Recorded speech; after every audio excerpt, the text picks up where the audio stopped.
আমি আজকে মজাদার খুব আয়োজন করেছি। অবশ্যই ভিডিওটা দেখে যান, দেখে গেলে বুঝতে পারবেন। তো সবাইকে আসসালামু আলাইকুম। সবাই কেমন আছেন জানি আলহামদুলিল্লাহ ভালো আছেন। আমিও আলহামদুলিল্লাহ ভালো আছি। আল্লাহ পাক ভালো রেখেছেন।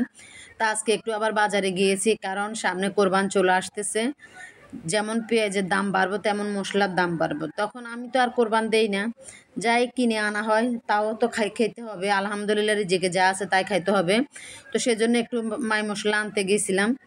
দেখি যে সেখানে আপনার মোটামুটি এখনও দাম সীমিত আছে।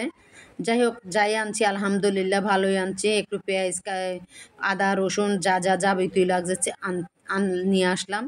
এরপরে যে একটু কচুরলতি নিলাম। আমার কচুরলতি কিন্তু অনেক পছন্দের একটা তরকারি, আমি অনেক পছন্দ করি কচুরলতিগুলা। সুন্দর করে কুটে বাইছে নিলাম। এখানে মাছগুলা, এগুলার নাম আমি জানি না, তবে ব্যাং মাছের মতন স্বাদ, কিন্তু ব্যাং মাছের স্বাদই হয়েছে। কিন্তু মাছগুলো আমি খুব সুন্দর করে বড়ে বড়ে করে রান্না করেছি, অনেক মজাদার হয়েছে। প্রথমবার এই মাছ রান্না করেছি। আমি এই মাছ আর আনি নাই, যার থেকে আনছি আমি আমার পরিচিত মাছের থেকে, মাসালার থেকে আনছি। উনি বলছে আপু নিয়ে যান, আপনি নিশ্চিন্তে নিয়ে যান, আপনার মাছগুলো অনায়াসে মজা করে খেতে পারবেন। তাই নিয়ে আসলাম। এনে সুন্দর করে ও লোকটা যেভাবে বলছে সেভাবে সুন্দর করে বসাই রান্না করেছি।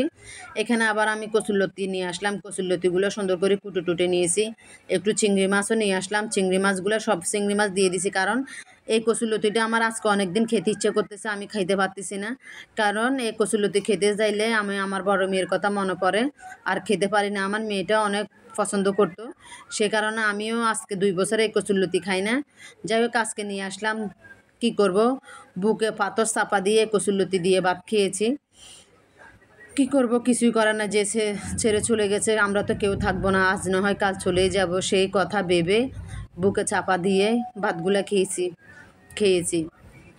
তবে কচুরলতিটা যেমন করি ভাত খাই না কেন, কচুরলতিগুলো অনেক মজা হয়েছিল। তবে আমার মেয়েটা যদি থাকতো আরও মজা করে খেতাম, মা মেয়ে দুজনে একসাথে।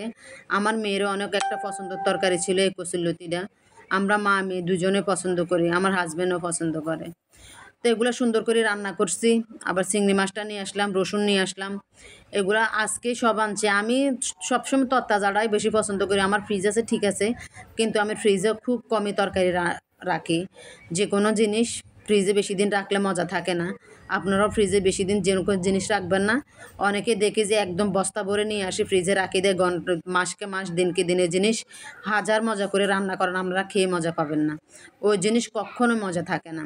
তো মাশাআল্লাহ, আমি তরতাজা রান্না করে ফেলেছি, অনেক মজা হয়েছে। তো আমার ভিডিওটা শেষের দিকে যে যেখান থেকে আমার ভিডিওগুলো দেখতেছেন, আপনাদেরকে অসংখ্য ধন্যবাদ। আমার ভালোবাসার কলিজার আপু ভাইয়েরা, এভাবে আমার পাশে থাকবেন। অবশ্যই লাইক কমেন্ট শেয়ার দিবেন। যদি ভালো লেগে থাকে, আমিও আপনাদের পাশে আছি ইনশাআল্লাহ, সবসময় আপনাদের পাশে থাকবো। আপনারা, আপনার প্রয়োজন আমাকে, আমার প্রয়োজন আপনাকে। এই তো আমরা এখানে আসছি ফেসবুকে যেহেতু আসছি, আমাদের সবার প্রয়োজন সবার লাগে ইনশাআল্লাহ।